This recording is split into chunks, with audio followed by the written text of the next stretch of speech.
Kalian siapa? Apa mau kalian? Kalian mau apa datang ke sini? Sudah, kamu tak perlu tahu siapa kami. Pada intinya, kami datang ke sini untuk menagih janjimu. Anakmu sudah mati, sudah saya makan. Dari dulu, yang kamu rawat hingga saat ini itu saya, bukan anakmu. Karena manusia bodoh. Dari luar kedengeran, wah, pintu ditutup. Ada seorang yang masuk. Dan kalian tahu itu siapa?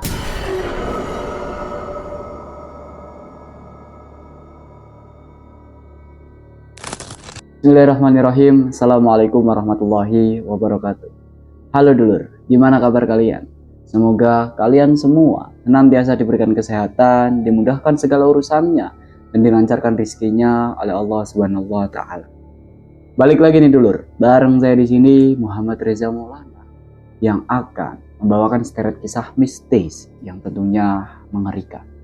Dan di mana lagi kalau bukan di channel Tapak Misteri. Jadi dulur, pada kesempatan kali ini saya ingin membagikan sebuah kisah. Ini merupakan kisah nyata yang dikirimkan langsung oleh seseorang bernama Pak Wiryo. Nah, kisah yang dialami oleh Pak Wiryo ini terjadi pada tahun 1985 saat beliau masih muda seperti saya. Nah, saat itu beliau ini sudah memiliki satu orang istri bernama Bu Rati, dan tidak hanya di situ. Pak Wiryo dan Bu Rati ini sudah dikaruniai seorang anak laki-laki bernama Adi. Pak Wiryo tinggal di sebuah desa yang bernama Desa Wingit. Dan di desa itulah Pak Wiryo ini mengalami serentetan hal-hal yang mengerikan. Dan pastinya kalian semua sudah penasaran dengan kisah yang akan saya bawakan pada kesempatan kali ini. Tak usah berlama lagi, langsung saja kita mulai ceritanya.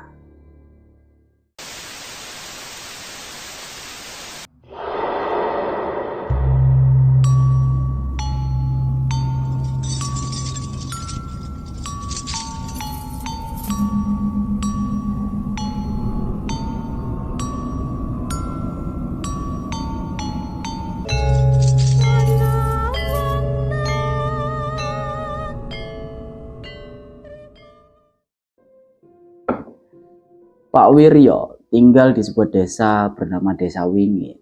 Dan di desa itu, Pak Wiryo sangat mengalami kesulitan mengenai ekonominya. Atau bisa dikatakan, Pak Wiryo ini salah satu warga yang kurang mampu. Namun, tidak hanya Pak Wiryo sendiri yang memiliki masalah ekonomi. Sebagian besar warga di kampung itu juga memiliki masalah yang sama dengan Pak Wiryo. Karena desa Wingit ini terletak sangat jauh dari kota yang berada di sana. Membuat perekonomian di sana ini hanya berputar seperti itu saja, tidak ada kemajuan. Warga di sana mengandalkan sawah sebagai mata pencariannya sehari-hari. Mayoritas di sana sebagai petani dan termasuk Pak Wiryo sendiri. Menginjak 10 tahun usia pernikahannya, Pak Wiryo ini dibuat pusing 7 keliling. Lantaran saat itu sang istri ini sedang mengandung anak kedua. Dia sedang mengandung anak kedua, dan dengan perekonomian yang benar-benar hancur, sang istri ini sering sekali marah-marah kepada Pak Wiryo. Lantaran dia kurang puas akan uang bulanan yang diberikan oleh Pak Wiryo. Dari situlah Pak Wiryo ini benar-benar pusing. Saking pusingnya dia sampai berputar otak, berputar pikiran hingga ia menemukan titik di mana ia akan menggunakan pesugihan. Saat itu, tepat pada malam hari, setelah Pak Wiryo dan juga Bu Rati ini sudah berbincang tentang apa yang mereka lakukan nantinya atau apa yang akan mereka lakukan. Keduanya sudah setuju, dan di malam itu secara diam-diam Pak Wiryo dan juga Bu Rati ini keluar dari desanya menuju desa sebelah untuk menemui seseorang.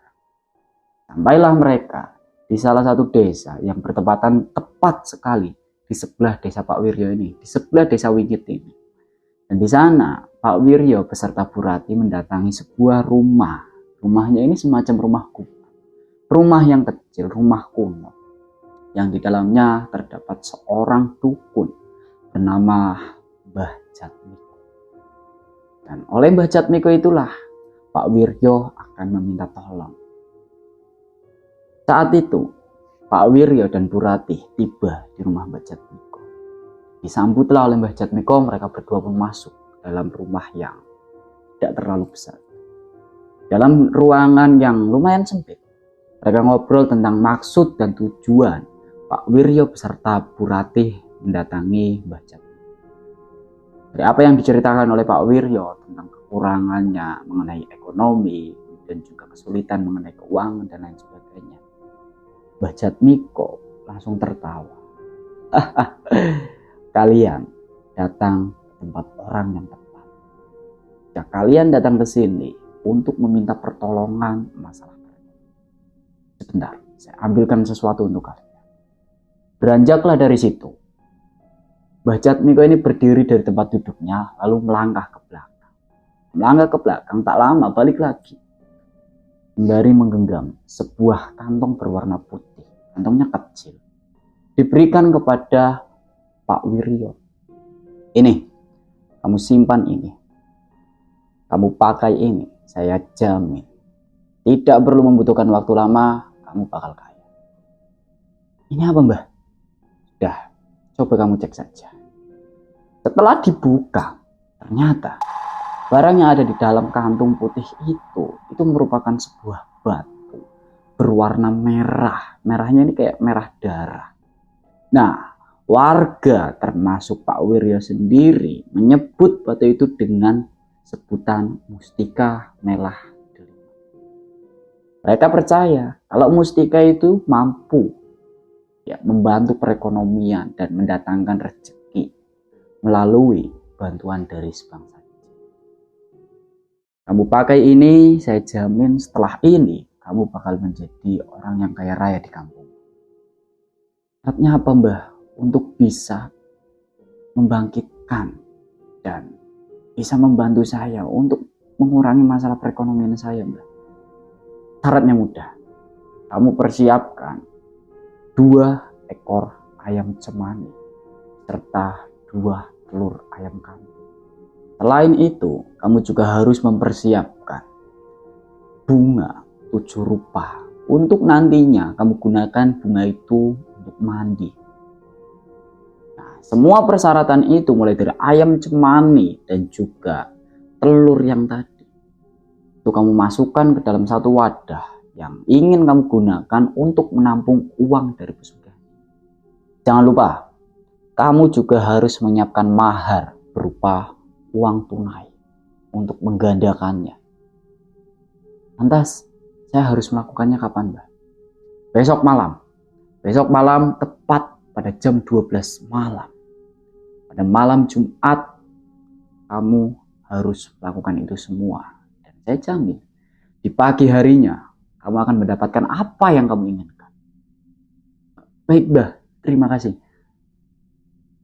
Lalu, saya harus membayar dengan apa untuk Mbah? Tenang saja. Saya tahu kamu datang ke sini dengan masalah perekonomian. Jadi saya paham kalau kamu itu orang yang tidak mampu.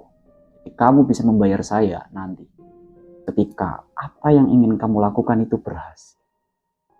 Satu lagi syaratnya, jangan sampai ada orang lain yang tahu semua ini. Ya, Pak Wiryo mengiyakan saat itu. Kemudian dia pun beranjak pulang. Mereka pulang sampai di rumah. Mereka letakkan batu itu di meja. Sambil berpikir, besok mereka harus membeli 2 ekor ayam dan perlengkapan lainnya untuk sesaji.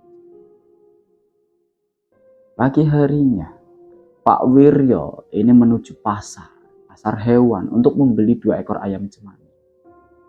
Kemudian dia balik lagi pulang ke rumah. Perjalanan menuju rumah, Pak Wiryo ini ketemu sama warga kampungnya juga yang bertanya, tumben Pak dari pasar pagi-pagi? Iya ini Mas, istri saya ngidam. Di situ warga masih mempercayainya karena memang istri Pak Wiryo atau Bu Rati ini sedang mengandung. Jadi ya sudah, Pak Wiryo pun pulang. Setelah pulang, dia letakkan ayam yang baru saja ia beli. Itu dalam kondisi masih hidup ayamnya. Diletakkan di kandang ayam. Dia mempersiapkan semuanya. Malam harinya tepat pada pukul 12 malam. Barulah Pak Wiryo ini menyembelih 2 ayam tersebut. Darahnya ini juga tidak disia-siakan. Ditampung di sebuah wadah semacam baskom gitu ya. Di wadah semacam baskom.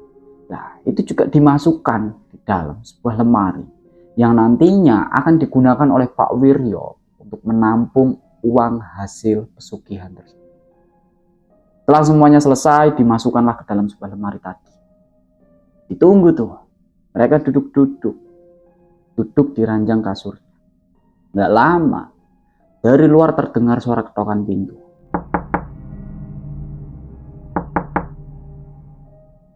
Dia berpikir, siapa sih malam-malam kayak gini datang ke rumah orang? Beranjaklah keluar. Dibukakan pintu. Di situ Pak Wiryo tidak mengatakan apapun. Dia hanya terdiam memaku, berdiri, menatap ke arah luar. Kalian tahu apa yang ada di depan pintu Pak Wiryo? Ternyata sosok yang ada tepat depan pintu rumah Pak Wiryo ini merupakan sosok jin yang tubuhnya benar-benar besar, mungkin tingginya ini ada sekitar 3 meteran. Badannya berbulu tebal sekali. Dan di situ Pak Wiryo tidak bisa apa-apa. Sembari bergetar, tangannya ini udah benar-benar ya gimana gitu loh. Dia harus berhadapan-hadapan secara langsung dengan sosok makhluk setinggi itu dan sebesar itu. Kemudian dia bertanya, kamu siapa? Kamu mau apa kesini? Sosok tersebut tak menjawab. Dari belakangnya terdengar suara, Bapak, nengoklah Pak Wiryo. Ternyata itu suara anaknya, si Adi yang terbangun. Nah, setelah nengok ke arah Adi, Pak Wiryo nengok lagi ke arah luar. Dan sosok yang tadi berdiri di depan pintu sudah menghilang. Dengan tergesa-gesa, Pak Wiryo tutup pintunya, dia balik lagi ke kamar. Tapi dia nggak cerita tentang apa yang barusan dia lihat ke anak dan juga istrinya. Baru ngerebahin tubuh, kedengaran lagi. Kenceng banget. Dan suara itu bukan berasal dari pintu rumahnya, tapi berasal pintu lemari yang ia gunakan untuk menggandakan uang. Setelah suara itu semakin lama semakin pelan, Pak Wiryo keluar dari kamarnya. Awalnya Pak Wiryo mengira kalau suara itu berasal dari suara pintu depan. Setelah sampai di ruang tamu baru mau buka pintu itu, kedengeran lagi tapi di belakang suaranya. Disitulah Pak Wiryo baru tahu kalau suara itu berasal dari lemari yang ia gunakan untuk ritual tadi. Beranjaklah Pak Wiryo. Dia datang nyentuh lemari. Kuncinya dibuka, pintunya dibuka. Kalian tahu apa yang terjadi? Saat itu, dari dalam lemari keluar uang dengan nominal 100.000. Itu banyak banget, sampai tumpah ke bawah Pak Wiryo itu, ke kaki Pak Wiryo.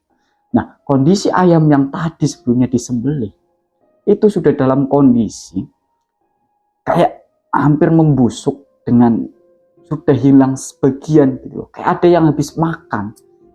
Nah, disitulah.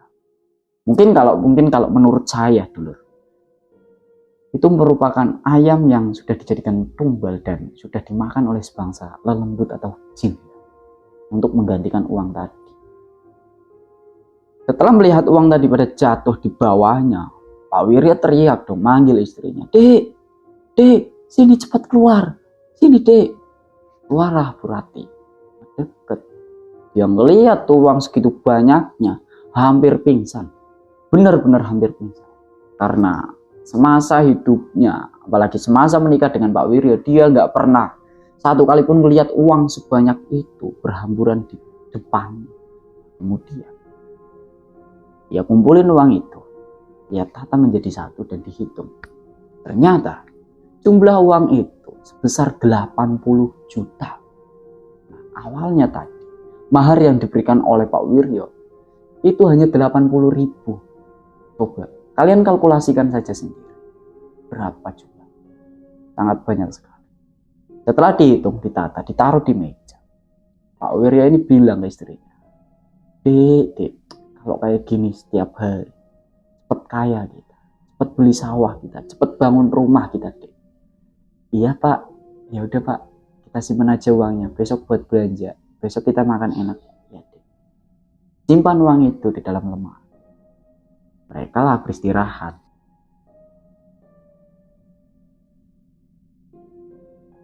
Pak Wiryo ini bangun pagi-pagi buta, hanya untuk mengingatkan sang istri agar tidak memakai uang itu terlebih dahulu, sebelum ia menanyakan apakah sudah bisa dipakai uang itu kepada Mbah Jatmiko.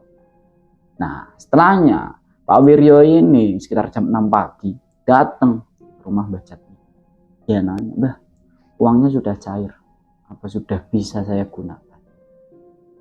Jatmiko bilang, bisa. Kamu bisa gunakan uang itu, asalkan tidak kamu gunakan untuk bersedekah. Oh, baik Mbah, kalau gitu makasih ya Mbah. Saya pulang dulu, saya mau ngabarin istri saya Mbah, biar dia bisa belanja, biar saya dan anak saya bisa makan enak. Ya, silakan pulang, kamu bersenang-senanglah. Tapi ingat, jangan sampai kamu lalai tentang ritual yang harus kamu jalankan. Baik Mbah, kalau perihal itu aman. Pokoknya saya nggak bakalan lalai, saya bakalan ritual. Baik, silakan pulang. Pulanglah. Pak Wiryo pulang, balik lagi ke rumah. Dan dia baru bilang, Dek, uangnya sudah bisa buat belanja, silakan kamu belanja. Tapi ingat, jangan gunakan uang itu untuk bersedekah. Di situ Pak Wiryo ini nggak menyebutkan kenapa alasannya gitu loh. Ya memang sih kalau menurut saya sendiri karena itu termasuk duit panas ya, duit hasil persekutuan dengan sebangsa jin. Jadi kalau buat sedekah pun kayaknya agak gimana gitu dulu. Nah kemudian belanjalah Bu Rati. Dia belanja. Selang 3 bulan berlalu semenjak itu, Pak Wiryo ini udah benar-benar sering banget mengalami kejanggalan-kejanggalan. Mulai dari gangguan makhluk astral, kemudian kemunculan sosok-sosok dedemit seperti jin dan sebangsanya. Bahkan di suatu ketika, suatu malam, Pak Wiryo yang lagi tidur di kamarnya, tiba-tiba kakinya itu dililit seekor ular. Benar-benar dililit oleh seekor ular. Ularnya besar, seukuran dengan kakinya Pak Wiryo sendiri. Tapi di situ Pak Wiryo ini nggak bisa teriak, nggak bisa bersuara, dia cuma bisa diem doang. Dia sambil ngeliatin ular itu ngelilit di kakinya. Nah setelah itu istrinya bangun, tapi istrinya tidak ngelihat adanya ular di mana. Ini kan suatu hal yang benar-benar janggal. Suatu ketika Pak Wiryo kembali mendatangi kediaman Mbah Jatmiko untuk menanyakan semua kejadian-kejadian aneh itu. Ditanya, Mbah, ini kok kenapa? Saya kok sering sekali mengalami gangguan-gangguan mistis, Mbah. Apa saya kurang ritualnya? Tapi sepertinya semuanya nggak ada yang saya lalaikan, Mbah. Tak usah heran, itu hal yang wajar. Kamu ini bersekongkol bukan dengan sesama manusia. Kamu bersekongkol dengan makhluk halus, sebangsa jin. Jadi hal itu sudah menjadi hal yang wajar. Sudah, nanti lama-kelamaan itu sudah menjadi kebiasaan dan sudah terbiasa, kamu tidak akan takut. Tenang saja. Pulanglah dari situ. Pak Wiryo ini pulang selang seminggu setelah Pak Wiryo ini menemui Mbah Jatmiko, kembali dia mengalami gangguan yang benar-benar mengerikan. Saat itu malam hari, ini kondisi rumah Pak Wiryo itu sudah direnovasi dengan uang tadi, uang hasil pesugihan itu. Rumahnya sudah direnov dan sudah sangat membaik dan bagus. Nah di malam itu Pak Wiryo yang sedang tertidur tiba-tiba terbangun lantaran ia mendengar suara gaduh dari arah dapur. Suara gaduhnya ini bukan suara kayak benda jatuh atau apapun itu, kayak suara semacam kayak orang yang sedang membentak-bentakan atau sedang memukul-mukul tembok gitu, duk, duk, duk. dan suaranya ini sering sekali terdengar. Keluar dari kamar, dicek ke dapur. Dari kejauhan, Pak Wiryo ini ngelihat ada sosok anak kecil yang tongkrong menghadap pojokan tembok itu sambil membenturkan kepalanya. Duk, duk, duk. Penasaran di situ. Itu kondisinya gelap karena sudah malam, lampu sudah dipadamkan. Pak Wiryo nyari saklar, dinyalain saklarnya, kelihatan lah. Dari belakang memang Pak Wiryo melihat kalau itu adalah Adi, anaknya, didekati, dipegang pundaknya. Dia bilang, "Di, kamu lagi ngapain nak? Malam-malam kok nggak tidur?" Sosok tersebut berhenti membenturkan kepalanya dan dia nengok. Tapi ini satu hal yang aneh sih, karena tengokan dari sosok itu benar-benar bukan tengokan dari manusia. Kalau manusia hanya nengok paling mentok segini ya, atau segini mungkin. Tapi kalau itu hampir kepalanya berputar, kayak semacam burung hantu gitu loh, benar-benar muter. Dan ketika melihat wajahnya, Pak Wiryo dibuat kaget. Wajah dari sosok tersebut udah benar-benar berlumuran darah, karena mungkin saking parahnya sosok tersebut menggedor-gedorkan kepalanya itu ke tembok tadi. Lagi bingung dia, lagi diem. Dari belakang, dari arah kamarnya Adi, kedengeran suara anak kecil teriak. Dan dia yakin banget kalau itu adalah suara Adi. Lagi bingung kayak gitu. Ini kan posisi Pak Wiryo ini lagi megangin pundaknya si Adi yang tadi ada di depannya. Lagi dipegangin gini. Tiba-tiba Adinya ini langsung cerobot, dia lari. Dia lari ke balik meja, semacam meja makan gitu loh. Dia ngumpet di situ. Entah apa yang terjadi. Pak Wiryo melangkah pelan-pelan. Baru 3 langkah, suara yang tadi di kamar Adi kedengeran lagi, lebih kencang lagi. "Bapak!" Sontak dong. Pak Wiryo ini langsung, wah bener, itu Adi, itu suara Adi. Dia langsung balik lagi, dia ke kamar, nggak jadi ngecek siapa yang ada di balik meja tadi. Dia cek di kamar, dia ngeliat Adi yang kondisinya sedang ketakutan dan dipeluk oleh Bu Rati, lagi ditanangin. Tapi di situ Pak Wiryo benar-benar memahami Adi dan dia tidak mau menanyakan tentang apa yang terjadi pada saat itu juga. Jadi pagi harinya barulah Pak Wiryo bertanya, "Le, semalam kamu kenapa? Kok nangis, Le?" Di situ Adi menceritakan kalau ternyata di malam itu saat ia sedang tertidur, dia ini kayak sepintas terbangun. Di hadapannya dia melihat wajah anak kecil yang benar-benar persis banget, mirip banget kayak wajahnya. Kayak seakan-akan dia lagi ngaca gitu. Tapi sosok ini dengan matanya yang putih, lidahnya yang menjulur keluar, itu meneteskan air liur. Lah itulah yang membuat si Adi ini teriak. Dia bilang gitu. Jadi apa yang dialami oleh Adi? Pak Wiryo makin khawatir nih sama kondisi keluarganya yang udah benar-benar gak karuan, diteror habis-habisan sama ya semacam sosok-sosok itu. Sore harinya dia datang lagi diaman Mbah Jatmiko. Di sana dia bilang lagi, "Mbah, ini gimana sih Mbah? Kok keluarga saya ini kok lagi-lagi diteror?" "Udah, kamu tenang saja. Nanti semakin berjalannya waktu itu sudah menjadi ya, kamu gak akan kaget lagi, sudah terbiasa kamu. Ini ya mungkin kamu lagi kaget. Ingat, yang kamu ajak kerjasama itu bukan hanya saya, tapi sesosok dedemit, jin, makhluk astral. Jadi wajar kejadian seperti ini." Perlahan menenang. Pak Wiryo ini perlahan tenang. Dan dia ya cuma bisa pasrah gitu loh. Sudahlah, mau gimana lagi? Demi perekonomian keluarganya yang tumbuh, dia nggak mikirin semua hal yang akan terjadi ke depannya. Selang beberapa bulan, Pak Wiryo yang sedang berada di sawah, itu tiba-tiba diteriaki oleh Adi. "Pak, Bapak, Ibu Pak, Ibu lahiran Pak." Sontak dong. Pak Wiryo yang mendengar itu langsung berdiri dan dia berlari ke arah Adi. Dia gendong si Adi pulang. Yang ngelihat di kamar sang istri atau Bu Rati yang sedang menggendong seorang bayi yang tak lain itu adalah anak keduanya Pak Wiryo dan juga Bu Rati. si anak ini anak perempuan ya. Dia beri nama dengan nama sebutan atau panggilan Ratna.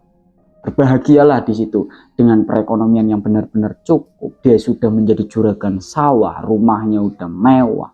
Ditambah lagi datangnya seorang putri, datangnya seorang anak kedua untuk melengkapi keluarganya. Di situ masih berbahagia. Tapi dia tidak tahu apa yang akan terjadi selanjutnya kepada dia dan juga keluarganya, terutama kedua anaknya. 2 bulan berlalu semenjak kelahiran anaknya yang kedua, yaitu Ratna. Ini Ratna berusia 2 bulan. Nah, di malam itu Pak Wiryo kedatangan tamu tak diundang. Tamu tersebut bukan hanya 1 atau 2 orang saja, tapi puluhan, bahkan hampir 100 orang. Tapi kalian ingat, orang-orang tersebut bukan orang dari kampung itu, bukan orang dari kampung sebelah atau mana. Tapi orang itu adalah orang-orang atau prajurit dari sebuah kerajaan kuno yang datang menagih janji dan juga menagih tumbal yang seharusnya diberikan kepada ratu mereka. Saat itu malam hari, dengeran suara derap langkah yang benar-benar banyak banget. Depan rumah megah milik Pak Wiryo dan juga Bu Rati ini kedengeran. Kayak suaranya ini bukan hanya langkah orang ya, tapi langkah kuda juga ada di situ. Karena penasaran, Pak Wiryo keluar. Kalian siapa? Apa mau kalian? Kalian mau apa datang ke sini? Sudah, kamu tak perlu tahu siapa kami. Pada intinya, kami datang ke sini untuk menagih janjimu. Berikan tumbal itu sekarang juga kepada ratu kami. Atau kamu akan hancur sekarang juga. Pak Wiryo kaget dong dengan apa yang dikatakan oleh salah satu dari mereka. Pak Wiryo yang kebingungan ini cuma bisa diem sambil menelaah. Ini maksudnya gimana? Kok mereka datang minta tumbal? Tumbal apa yang dimaksud? Tumbal apa yang kalian inginkan? Apa sih maksud kalian? Tak usah pura-pura tak tahu. Serahkan anak itu sekarang juga. Karena ratu kami sudah menunggu di singgah sana. Anak? Anak yang mana maksud kalian? Lagi ngomong kayak gitu. Tiba-tiba 3 di antara mereka rombongan ini masuk nyelonong ke dalam rumah Pak Wiryo. Enggak lama dia keluar sambil gendong si Ratna yang dalam kondisi lagi menangis. Ratna lagi nangis. Benar-benar Pak Wiryo ingat kalau saat itu Ratna ini menangis. Dibawalah Ratna. Di situ Pak Wiryo ini berusaha untuk menyelamatkan Ratna, dalam artian dia berusaha memberontak dan menarik-narik gitu loh, narik-narik si Ratna yang digendong itu. Tapi usahanya tidak membuahkan hasil. Ya bayangkan saja, 1 versus puluhan orang. Nah, satu hal lagi yang menurut saya janggal di sini. Karena saat itu Pak Wiryo benar-benar mengatakan banyak sekali orangnya. Tapi kenapa? Kenapa kok sampai warga desa di situ tidak ada yang tahu akan kejadian malam itu? Ini kan hal yang benar-benar aneh dulu. Kemudian setelah Ratna ini dibawa, dia dimasukkan ke dalam kereta kuda yang sudah dipersiapkan. Di situ Pak Wiryo cuma bisa ngeliatin sambil nangis. Ya, Bu Rati benar-benar hancur sekali perasaannya. Anak yang dia sayang, yang baru saja dia lahirkan 2 bulan lalu, harus ia relakan dibawa oleh orang lain yang entah mau dibawa kemana dan oleh siapa. Itu berarti benar-benar terpukul. Tapi Pak Wiryo berusaha untuk menenangkan Bu Rati. Sampai Pak Wiryo ini bilang ke Bu Rati, udah, kamu tenang, pokoknya kamu tenang. Malam ini juga saya bakal datengin itu rumahnya si Jatmiko. Saya bakal minta pertanggungjawaban sama Jatmiko. Kamu masuk. Masuklah Bu Rati. Pak Wiryo juga ikut masuk. Cuma ketika Bu Rati ini masuk ke dalam kamarnya, sedangkan Pak Wiryo ini lurus, dia masuk ke dalam dapur. Dan kalian tahu, Pak Wiryo masuk ke dapur, ambil sebilah parang atau golok. Dia keluar lagi, dia lari menuju ke rumah Mbah Jatmiko. Di depan rumah Mbah Jatmiko, disitulah Pak Wiryo benar-benar mengamuk. Dia manggil-manggil nama-nama Mbah Jatmiko. Jatmiko, keluar kamu. Saya bunuh kamu sekarang juga. Keluar Jatmiko. Sambil mengacungkan senjatanya itu. Dari dalam dia keluar dan dia bilang, ada apa? Apa maumu? Kamu kenapa? Tak usah pura-pura tak tahu Jatmiko. Serahkan kembali anak saya Jatmiko. Mau kamu apakan anak saya? Ngamuk di situ. Benar-benar Pak Wiryo ini ngamuk. Mbah Jatmiko yang mendengar hal itu, dia kebingungan. Nah, apa maksud kamu? Anak kamu yang mana? Aku tak pernah membawa anakmu. Jangankan membawanya, melihatnya pun aku tidak pernah. Di situ Pak Wiryo hanya diam saja. Dia berusaha untuk meyakinkan kalau memang benar Mbah Jatmiko lah orangnya yang menculik dan membawa tadi si Ratna. Tapi padahal tidak dulu. Tidak. Bahkan Mbah Jatmiko pun bingung, tak mengerti apa yang dimaksud oleh si Pak Wiryo ini. Mbah Jatmiko berusaha untuk menenangkan Pak Wiryo. Sudahlah, kamu tenang dulu. Kamu tenang dulu.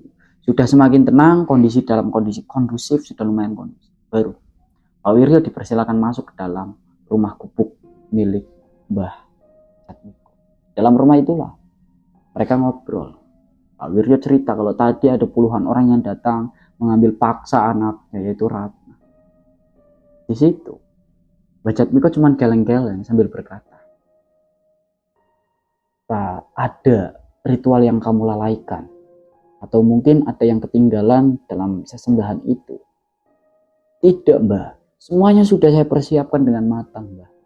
Ayam sudah, telur sudah, mahar sudah. Bahkan ketika uang itu cair juga saya selalu mandi.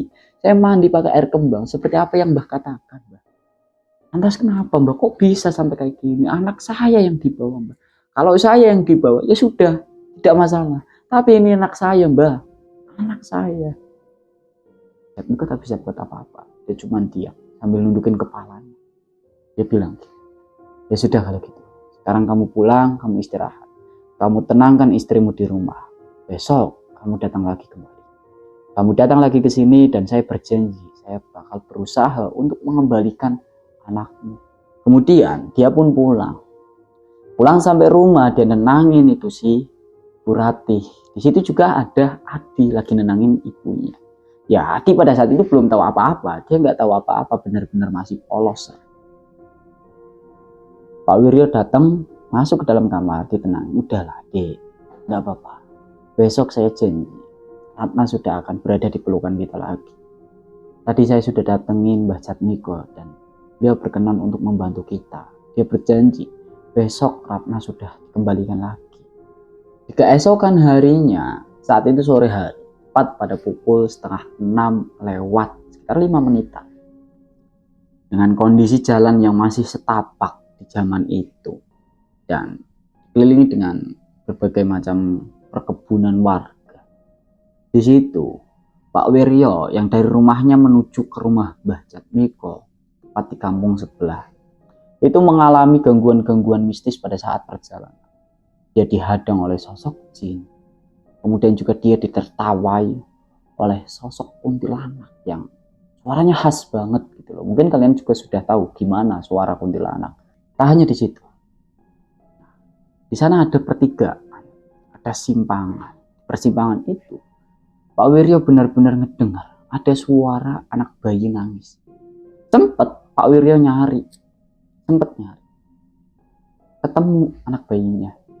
Tapi itu bukan bayi beneran. Karena wajahnya ini benar-benar pucat dengan kondisi bagian mulutnya ini mengeluarkan semacam kayak air liur.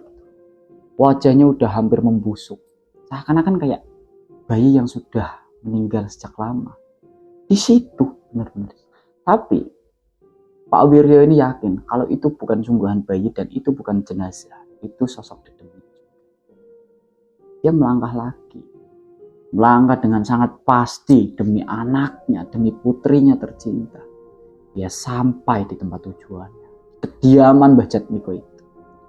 Ternyata Mbah Jatmiko sudah menunggunya sejak tadi di depan rumah. Di situ Mbak Jatmiko cuma sedang sambil bilang, hebat kamu, saya akui kamu hebat. Hebat kenapa Mbak? Kenapa kok saya hebat? Ya, kamu hebat.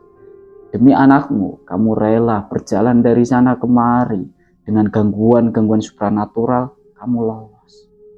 Sekarang masuklah ke dalam. Kamu lihat, masuk Pak Wiryo, yang lihat di semacam kayak balai bambu itu loh, balai bambu, tergeletak bayi yang bajunya kemudian juga ya kayak kainnya ini terkenal banget oleh Pak Wiryo ini, itu adalah miliknya dan milik istrinya, milik keluarganya. Itu kain yang digunakan untuk menggendong si Ratna pada saat itu. Itu semakin yakin kalau itu memang benar. Apalagi ketika dilihat, dibuka. Wah, nangis di situ Pak Wiryo, benar-benar terharu. Dia nangis, dia gendong Ratna. Dia bilang terima kasih ke Mbah Jatmiko. Dan dia pulang. Dia serahin si Ratna ini ke istrinya tadi, Bu Rati. Di situ Bu Rati nangis juga terharu. Dia bersyukur banget anaknya bisa ketemu kembali. Kemudian mereka pun hidup dengan ya layaknya orang kaya gitu loh. Tapi kekayaannya ini nggak bertahan lama. Sementara gangguan demi gangguan selalu menghantui keluarga mereka. Bahkan satu gangguan yang benar-benar di luar dugaan mereka dan membuat mereka ini mengalami mental yang lumayan terganggu. Saat itu Adi yang sudah beranjak dewasa mengalami kejadian naas yang disebabkan oleh kelalaian kedua orang tuanya sendiri. Di situ Pak Wiryo dan juga Bu Rati harus mengikhlaskan satu anaknya menjadi tumbal atas keteledorannya.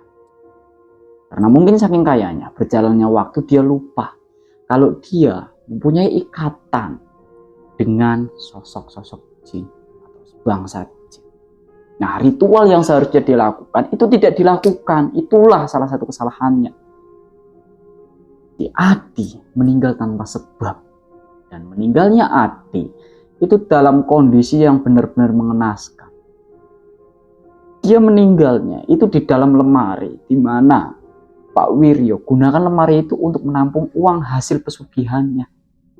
Dengan tubuh tertekuk-tekuk seperti itu. Kemudian luka di sekujur tubuhnya. Itu kayak benar-benar kayak kasus pembunuhan. Tapi hal itu tidak dibeberkan oleh Pak Wiryo kepada masyarakat sekitar. Karena Pak Wiryo takut masyarakat atau warga mengira dari Pak Wiryo ataupun Bu Rati lah yang membunuh anaknya sendiri. Padahal tidak. Kemudian dimakamkanlah. Dari kejadian itu, Pak Wiryo ini benar-benar tertekan. Dia udah benar-benar gak karuan pikirannya. Karena dia gak nyangka anaknya sendiri itu yang akan menjadi korban dari keteledorannya. Dia datengin tuh rumah Mbah Jatmiko. Namun, setelah dia sampai di kediaman Mbah Jatmiko, bukannya rumah yang sebelumnya ia ketahui itu, bukan. Saat itu rumah Mbah Jatmiko yang ditatangi oleh Pak Wiryo sudah menjadi sebuah gubuk tua. Gubuk tua yang di dalamnya sudah berantakan, bahkan di luarnya pun sudah berantakan. Dia masuk ke dalam rumah itu dengan harapan menemukan suatu hal atau suatu benda yang bisa membantunya melepaskan ikatan dengan sebangsa jin. Lagi masuk, dari belakang ada yang nepuk pundaknya. Tapi dia nggak berani langsung nengok. Dia benar-benar nggak berani langsung nengok. Sampai pada akhirnya, sosok yang menepuk pundak itu bilang, "Mas, ngapain?" Barulah Pak Wiryo nengok. Ternyata itu adalah seorang warga dari kampung. Di situ Pak Wiryo bilang,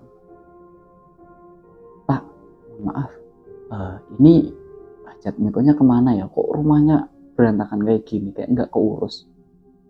"Mbah Jatmiko?" "Iya Pak, Mbah Jatmiko yang tinggal di sini, yang dukun terkenal itu." "Oh, Mbah Jatmiko. Bapak dulu pernah jadi pasiennya ya? Iya, iya mas, saya jadi pasiennya dulu.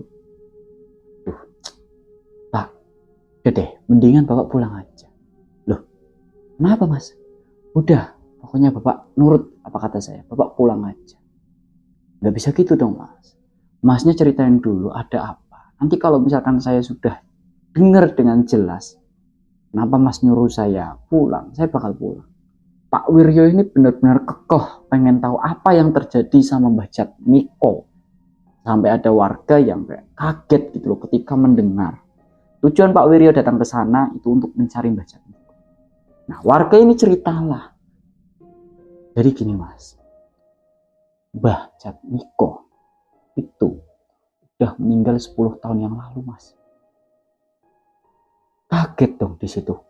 Pak Wiryo ini benar-benar kaget. Dia kayak nggak percaya gitu loh kalau Mbah Jatmiko udah meninggal 10 tahun yang lalu. Karena kayaknya baru kemarin, mungkin hanya 1 tahun kemarin dia mendatangi Mbah Jatmiko dan masih ada Mbah Jatmikonya di situ. Kenapa kok ini warga bilang Mbah Jatmiko sudah meninggal 10 tahun yang lalu? Itu kan hal yang benar-benar di luar nalar. Ceritakan lagi, mas. Masnya ini bukan orang pertama yang datang ke sini setelah meninggalnya Mbah Jatmiko, mas. Karena sebelum masnya itu pasti ada. Bahkan dalam 1 tahun itu ada sekitar 50 orang datang yang bergantian ke sini buat nyari Mbah Jatmiko, mas. Mbah Jatmiko udah meninggal, mas, 10 tahun yang lalu. Kalau mas nggak percaya, ayo saya anterin mas ke makamnya. Nurut di situ Pak Wiryo.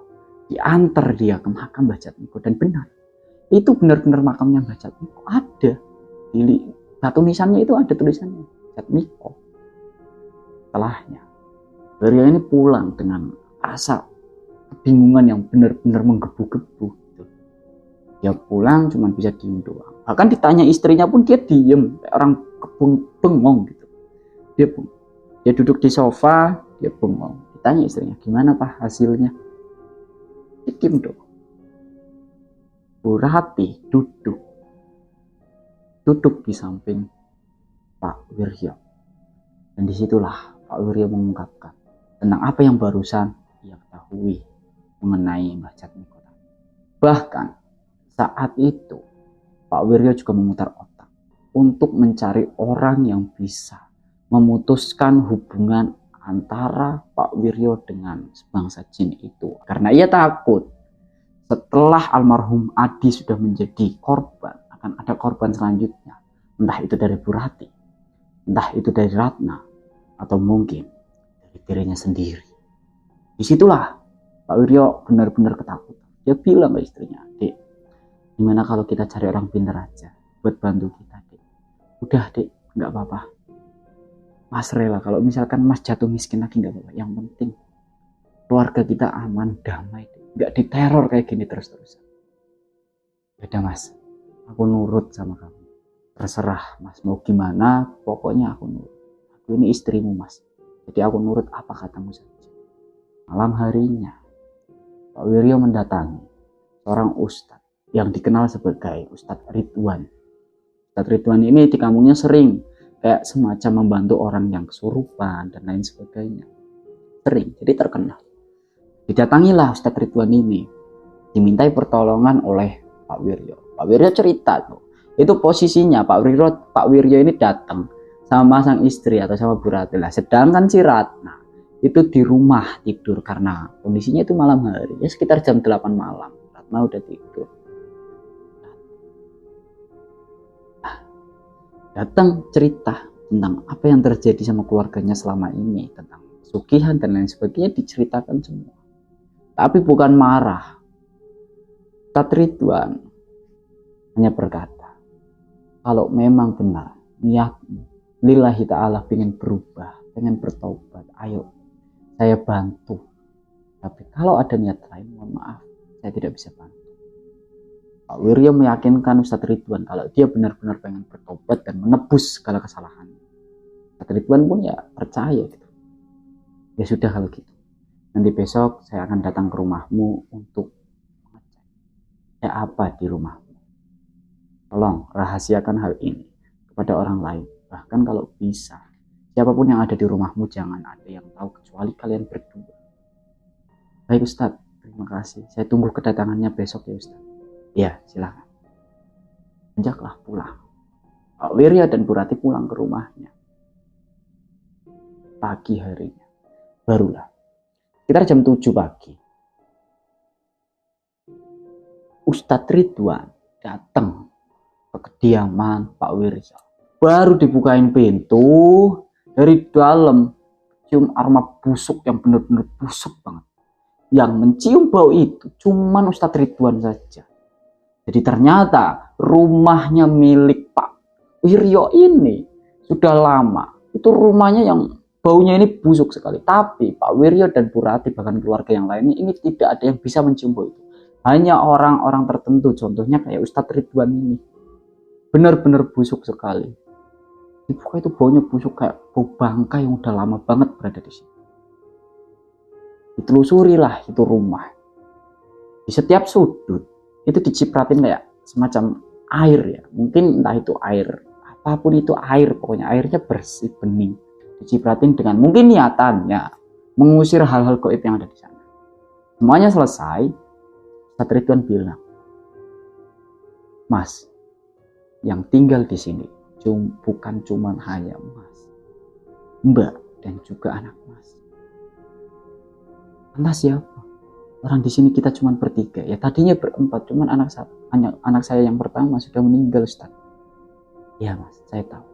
Tapi ada sosok lain selain sosok manusia yang berada di sini, Mas. Bahkan saya sendiri menganggap hanya Mas berdua saja manusia yang tinggal di sini. Selain itu semuanya bukan manusia. Makin bingung di situ. Pak Wiryo udah benar-benar bingung banget. Maksudnya ini gimana? Orang mereka di situ bertiga sama si Ratna. Kok Ustadz Ridwan bilang hanya berdua?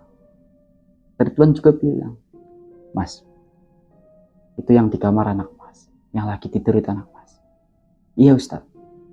Ini Mas, bukannya saya berpikir yang tidak-tidak. Tapi saya minta tolong Mas untuk memastikan. Karena saya rasa dia bukan benar-benar anak Mas. Anak yang dilahirkan langsung oleh Mbak Ratna. Kaget di situ. Wah benar-benar kayak masa gimana gitu loh. Kok ada orang yang berani bilang kayak gitu. Kalau si Ratna ini bukan anaknya Pak Wirya dan Bu Rati. Namun karena dari awal Pak Wiryo dan Bu Rati ini benar-benar pengen melepaskan ikatannya dengan sebangsa jin. Jadi ya hanya nurut. Terus gimana Ustadz untuk membuktikan kalau itu benar atau bukannya? Oh, ya itu anak saya. Ini Mas, nanti Mas suruh dia untuk berkaca di depan cermin. Kalau misalkan anak Mas ini memiliki bayangan di cermin, berarti dugaan saya salah Mas. Tapi kalau misalkan ternyata anak Mas ketika berada di depan cermin itu tidak ada bayangannya, wallahu a'lam, apa yang saya duga benar Mas. Nurutlah di situ. Ketika Ustadz Ridwan ini pulang di malam harinya, Pak Wiryo ini datang ke kamarnya si Ratna. Kondisi Ratna lagi tidur. Karena dia nggak enak menyinggung hati Ratna buat nyuruh dia ngaca. Pak Wiryo masuk ke dalam kamar Ratna, bawa kaca. Kacanya kotak besar ya. Dibawa, dihadepin di depan Ratna, des. Dan memang tidak ada bayangan dari wajah Ratna. Wah, di situ Pak Wiryo benar-benar dia pengen teriak, tapi dia takut. Gak teriak, tapi inilah yang terjadi. Bingung di situ. Keringetnya benar-benar wah bercucuran parah. Lagi bingung kayak gitu. Dari kaca itu gak ada wajah si Ratna. Padahal adep-adep kan antara wajah Ratna dengan kaca yang diletakkan oleh Pak Wiryo ini. Benar-benar gak ada. Tiba-tiba wajah Ratna ini menoleh ke arah wajah Pak Wiryo sembari membuka matanya. Ya buka matanya, tapi matanya bukan berwarna ya hitam putih kayak kita, kayak sewajarnya gitu. Warnanya putih, melotot. Lidahnya menjulur keluar. Benar-benar ini suatu hal yang mengerikan kalau menurut saya sendiri ya, entah menurut kalian semua. Dengan kondisi seperti itu, si Ratna ini menatap ke arah Pak Wiryo yang berada di depan sambil berkata, ternyata kamu sudah tahu siapa saya. Dasar bodoh. Dari dulu kamu merawat saya. Kamu baru tahu siapa saya sebenarnya. Anak kamu, keduanya sudah mati. Kematian anakmu adalah saya penyebabnya. Apa kok saya bisa sampai membunuh kedua anakmu? Itu karena ulahmu sendiri yang serakah dan sombong. Itu makin tertekan dong. Pak Wiryo udah bener-bener gak kamu. Si Ratna ini, dia bangun dari tubuhnya yang tadinya terbaring. Tapi bangunnya itu tidak berdiri atau gimana. Dia kayak semacam merangkak gitu. Dia merangkak, nempel, tembok, merangkak ke atas. Di bawahnya itu Pak Wiryo. Pak Wiryo ini kayak teriak, apa mau kamu siapa? Keluar dari sana. Keluar kamu dari sini. Sosok tersebut hanya menjawab dengan perkataan yang benar-benar, menurut saya ini perkataan yang menonjok kita semua ya. Karena dia berkata, hai manusia sombong, janganlah kamu merasa tidak puas akan segala hal yang kamu miliki. Itu adalah sebagian daripada keserakahan. Pukullah Pak Wiryo ini dengan perkataan sosok jin. Dia juga gak lupa bilang, kedua anakmu sudah mati di tangan. Ini engkau yang akan kubunuh malam ini juga untuk menjadi santapanku. Lagi bilang gitu, dari pintu buka krek, Purati masuk. Melihat kondisi anaknya yang sudah seperti itu, Purati ini menjerit. Nah, dari cerita itu, Pak Wiryo ini langsung meluk Purati. Purati, itu bukan anak kita, Dek. Itu bukan anak kita. Istighfar kamu, itu bukan anak kita, Dek. Istighfar. Purati berusaha buat tenangin dirinya sendiri, dan dia berusaha untuk meyakinin dirinya kalau itu memang bukan Ratna, itu bukan anaknya. Bahkan sosok tersebut juga dia bilang sama Purati, anakmu sudah mati, sudah saya makan dari dulu, yang kamu rawat hingga saat ini itu saya, bukan anakmu. Dasar manusia bodoh. Dari luar kedengeran, brak, pintu didobrak. Ada seorang yang masuk. Dan kalian tahu itu siapa? Itu adalah Ustadz Ridwan. Dia masuk setelah mendapat firasat buruk tentang keluarga Pak Wiryo. Dia datang ke situ. Dan benar aja, dia datang di waktu yang tepat. Datang langsung dia masuk ke dalam kamar. Di situ dia bilang sama Pak Wiryo, kalian mundur. Biarkan ini urusan saya, dia dan juga Allah. Mundur mereka berdua. Dua orang ini, Purati dan Pak Wiryo ini mundur. Bacakan di situ ayat-ayat dalam Al-Quran. Dibacakan dengan niatan untuk mengusir dan menghancurkan. Setelah berhenti, Pak Ustadz Ridwan ini bilang, hai jin kafir, sebaiknya kamu turun dan pergi dari sini sebelum saya membakarmu atas izin Allah. Dia bukannya takut malah menantang. Coba saja kalau kamu bisa membakar saya. Kamu yang membakar saya atau saya yang memakanmu. Bacakanlah di situ ayat-ayat dalam Al-Quran oleh Ustadz Ridwan. Dan wallahu a'lam, inilah kekuatan dari Al-Quran.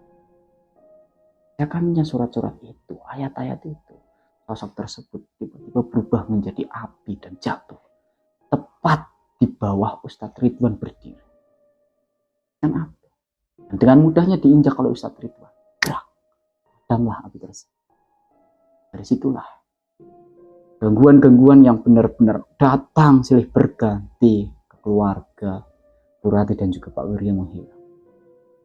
Terungkap juga kalau ternyata dulur, sosok Ratna yang ia rawat dari kecil hingga saat itu itu bukanlah sosok anaknya, melainkan sosok jin yang masuk ke tubuh anak. Sedangkan nyawa Ratna ini sudah meninggal. Nyawa Ratna ini sudah meninggal. Bisa dikatakan tubuh Ratna itu yang satu sudah dipendam. Dan ada saat itu merupakan semacam kayak ya gandaan atau reinkarnasi dari tubuh Ratna yang dipendam.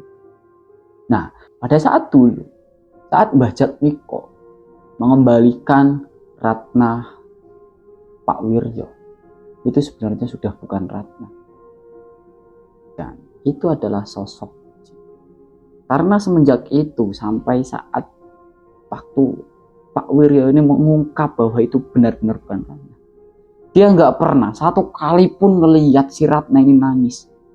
Yang dia lihat adalah tingkah aneh Ratna dengan berbagai macam kenakalannya. Suatu hari itu, Ratna yang masih kecil hampir benar-benar hampir saja membunuh Bu Rati dengan cara melemparkannya menggunakan pisau. Dan beruntung saat itu pisau hanya menggores bagian pipi kirinya Bu Rati. Bahkan sampai saat ini juga Pak Wiryo bilang kalau bekas goresan itu masih ada dan itu tidak akan pernah hilang. Untuk mengingatkannya betapa mengerikannya kejadian pada saat itu, dan untuk mengingatkannya untuk tidak kembali lagi mengulangi hal yang sama pada saat itu.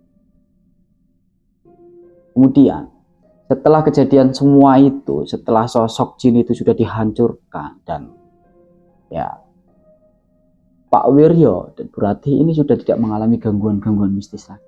Namun di malam hari dia mengalami mimpi, di mana mimpinya ini benar-benar ya membuat saya sendiri juga terharu. Dia mengalami mimpi yang melihat dua anaknya yang sedang terikat di bagian lehernya dan di gantung. Kondisi lidahnya ini menjulur keluar, matanya memutih, telinganya ini keluar darah. Itu benar-benar wah, seakan-akan Pak Wiryo ini dihajar habis-habisan dengan mimpi itu. Nah, dari situ Pak Wiryo semakin yakin untuk bertobat dan menebus segala salah dan dosanya itu. Dan kini Pak Wiryo semakin rajin ibadah, taat pada agama. Dia juga sering bersedekah. Dia tidak kehilangan harta kekayaannya tidak, tapi dia kehilangan dua anaknya, dua darah dagingnya yang ia cintai dan ia sayangi, almarhum Adi dan juga almarhumah Ratna. Dua orang yang tidak berdosa harus menjadi korban ganasnya uang pesugihan. Dulur, tempat misteri dimanapun kalian berada, kisah ini merupakan kisah yang nyata, kisah yang dialami langsung oleh Pak Wiryo. Dari kisah ini juga Pak Wiryo mengingatkan kepada kita untuk tidak mengulangi ataupun mencoba satu hal yang sudah jelas-jelas salahkan atau dilarang oleh agama, seperti apa yang dilakukan oleh Pak Wiryo sendiri. Pak Wiryo juga mengingatkan kepada kita untuk selalu menguatkan iman, mengokohkan ketakwaan kita kepada agama, terutama kepada Tuhan kita, agar tidak terjerumus ke dalam hal-hal yang salah. Mungkin itu saja yang dapat saya sampaikan pada kesempatan kali ini. Kurang lebihnya mohon maaf dan terima kasih. Wassalamualaikum warahmatullahi wabarakatuh.